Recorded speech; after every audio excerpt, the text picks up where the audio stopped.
selector.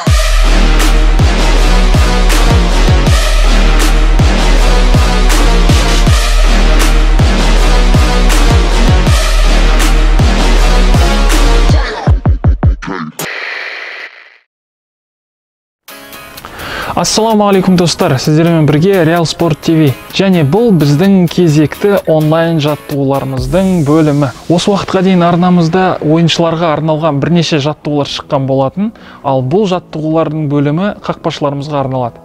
Сонымен, жаттығуларымызға көшейік.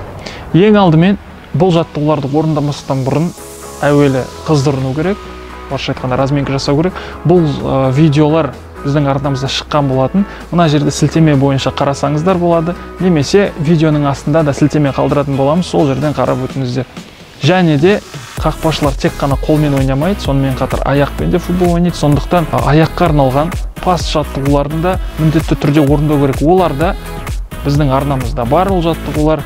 Мына жерде тағы бір сілтеме шығады, сол сілтеме бойынша қарап өтіңдер. Екі жаттығудың сілтемелерін де төменгі видеоның астында қалдыратын боламыз. Сонымен жаттығуларға кеттік. Бұл жаттығуларды орындау өте оңай, бірақ оңайлығына қарамастан техниканы міндетті түрде қадағалау қажет. Басқа да видеоларымызда айтып кеткеніміздей, техника қате орындалған жағдайда бұл жаттығулардың ешқандай пайдасы болмайды. Сонымен алғашқы жаттығу. Бұл жаттығуды орындау үшін қақпашымызға доп және дуал қажет болады. Яғни қақпашы допты қолында ұстай отырып, дуалға лақтырады және қайтқан допты қағып алу қажет. Өздеріңіз көріп отырғандарыңыздай, бұл жерде техникамен орындау өте маңызды. Дуалға өте қатты жақында немесе өте қатты алыста тұрудың қажеттілігі жоқ. Бұл жерде қақпашы мен дуалдың арасы 2 метр болса жеткілікті. Допты өте жоғары немесе өте төмен етіп лақтырудың да қажеті жоқ. Доп көз деңгейінде лақтырылуы қажет. Және қайтқан допты емін-еркін қақпашы ұстап алуы қажет. Осы жаттығуды бірнеше рет қайталаймыз. Келесі жаттығуымыз дәл осы жаттығудың кешенінен бір ғана өзгеріс. Қақпашы бұл жерде дуалдан тағы бірнеше метр артқа алшақтар. Ендігі допты қолмен емес, аяқпен тебуі қажет. Аяқпен тепкен допты дәл осылай, дәл сол техниканы қолдана отырып қағып алуы қажет. Келесі жаттығуға өтеміз. Бұл жаттығуды орындау үшін бізге бірнеше фишка қажет болады, немесе фишканың табақтардың қызметін рөлін атқаратын бірнеше кедергі болса жеткілікті. Яғни бұл жерде фишкалардың арасынан өтеміз. Өткеннен кейін дуалға допты алғашқы жаттығудағыдай қолмен лақтырып ұстап алуымыз қажет. Допты алдық, кері артқа кетеміз. Доп қолымызда, кері фишкалардың арасынан өттік, дуалға лақтырдық, допты қағып алып, артқа қарай кетеміз.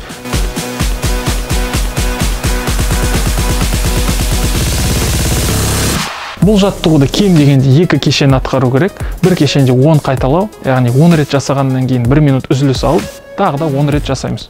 Келесі жаттығуымыз, дәл осы жаттығу, тек бір ғана айырмашылығы бар. Бұл жердегі айырмашылық фишкалардан өткеннен кейін допты қолмен емес, аяқпен теуіп қағып аламыз. Орындалу принциптері дәл сондай. 2 кешеннен тұрады, 10 қайталаудан. 10 рет қайталадық, 1 минут үзіліс, және тағы да 10 рет қайталаймыз.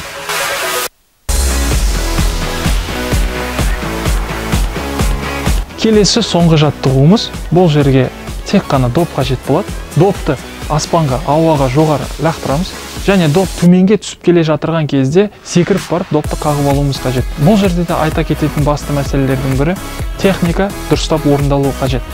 Яғни өздеріңді матчтың барысында деп елестетулерің қажет, және қарсыластан бұрын ауадан келе жатқан допты бірінші қақпашы алуы қажет. Ең алдымен допты бұл жерде алмастан бұрын қақпашы өз-өзін қорғау керек.